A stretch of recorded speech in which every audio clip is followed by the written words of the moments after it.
The Birth of a Nation was directed by D.W. Griffith and is based off of the novel The Klansman by Thomas Dixon. It was released in 1915 and tells the story of two families as their lives are forever altered by the events of the Civil War and its aftermath, while also telling the account of how the KKK was born.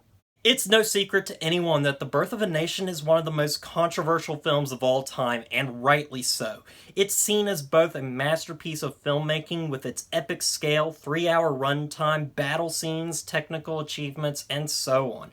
But in turn, it's also one of the most vile and unapologetically racist films ever put to screen. And yet, people still talk about this film even today. So why is that?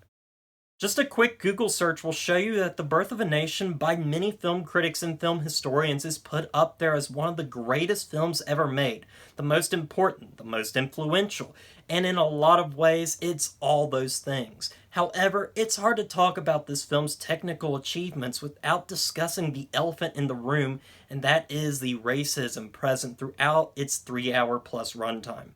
The Birth of a Nation is the embarrassment of American cinema, and many people would rather forget it existed than remember it altogether. And this isn't anything new. Song of the South was a very controversial film when it was released, and the creators of that film and its producers have fought to make sure that this film is never released to the public again, because they are embarrassed by what they made. And so the Disney company has really done a good job of making sure that this is never seen by anybody. It cannot be sold. And that's very different than with Birth of a Nation, where it is readily available for people to watch and sit down and talk about. And it's not going away anytime soon. But as much as we try to forget the film persists. We still talk about it, we still discuss it, but for many, we're also very afraid of it, and it's understandable. The Birth of a Nation is a very tabooed film for many people. The very thought of it and what it stands for is sickening to many people, and I get that. It's a difficult film to watch, much less talk about, but why do we still watch it? Because we're fascinated by it. It's insane to believe a film like this exists that showcases such vile hatred towards an entire race of people that have done nothing wrong, and we see its very existence as an injustice to them. How dare we let this exist? How dare we keep showing this? How dare we talk about it?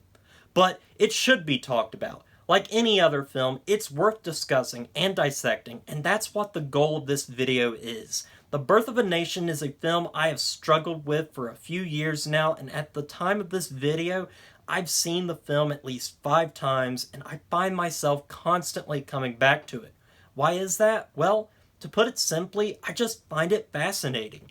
It truly is an epic film on a large scale with powerful imagery, impressive battle scenes, beautiful sets and costumes. It's a technical achievement. But I don't want to talk about that. I want to talk about what everybody thinks of when they think of this film, and that has to do with the blatant and unapologetic racism that is in this film. How dare you watch a vile, racist, and ugly film? This film should be buried, destroyed, and forgotten. Nobody should watch this film. Now, I completely understand the crowd of people that think this way.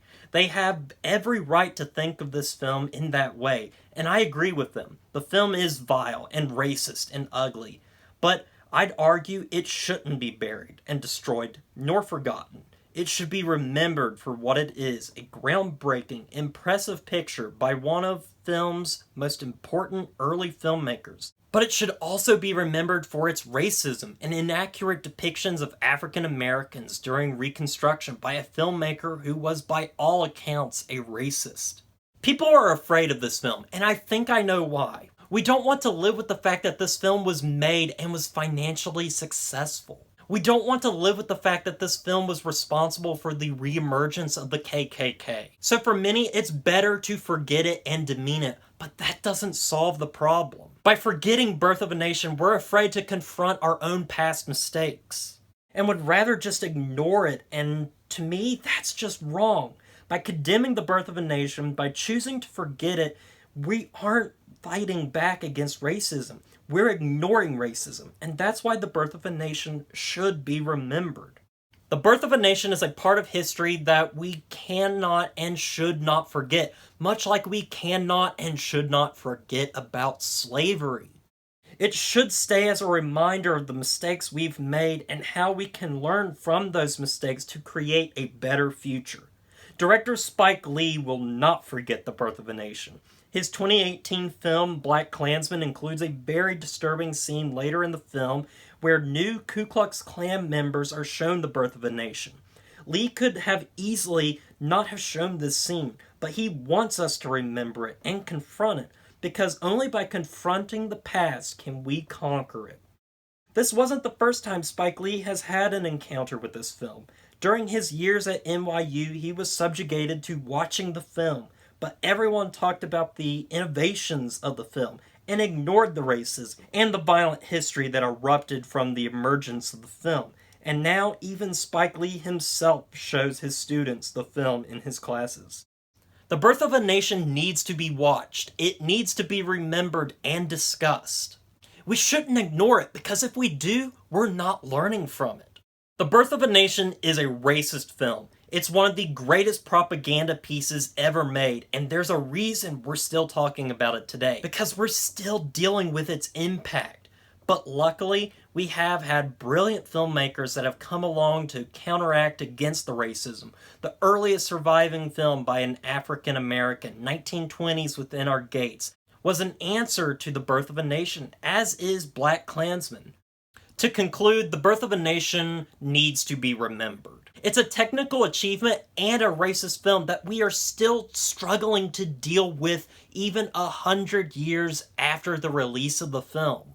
It's a difficult, incredibly challenging film that will make you angry, and it should make you angry. And it shouldn't be ignored, and that's why it should be remembered and studied. Now, this is the point in the video where I, of course, give my score for the film, but I'm not going to be doing that for this film in particular, because doing this video, I never had it in my mind to give a score to this film. I do have a score for it in my head that I know what I would give it, but I'm not going to share it with you guys because that's not the point of this video. This video is meant to educate and also just have me just ramble on and talk about this film with you guys and show you that I don't think this film should be forgotten and it needs to be talked about, and why we cannot forget this film even though we want to. But overall, do I think this film is one of the greatest films ever made? Yes, I completely think that it is. There is a reason that we're still talking about this. There's a reason why we look at the film and its editing, and there's a reason we should look at the racial issues in this film and the historical context behind it and what it has led to this very day. But I can't deny that there are plenty of films that I love way more than this film, that I would rather watch than this film. But I'm not going to forget what I've seen, and you shouldn't either. Anyway, guys, I want to thank you for watching this review. I hope you learned something and took something away from my ramblings. I really was nervous about doing this video because this is a very controversial film, and people have a lot of things to say about it, a lot of heated things to say about this film. But I wanted to give my 2 cents in a video that I thought I could do a good job explaining my stance on the film and what I think about it, and maybe I can convince some people to look at this film as what it is and just go with it and understand that it is a film that is vile and horrible to watch and is something we're still struggling with, but I think it's something that we can also learn with, and it shouldn't be forgotten. Anyway, thank you guys for watching, and as always, don't forget to like, comment, and subscribe to the channel, and I'll see you guys in the next review.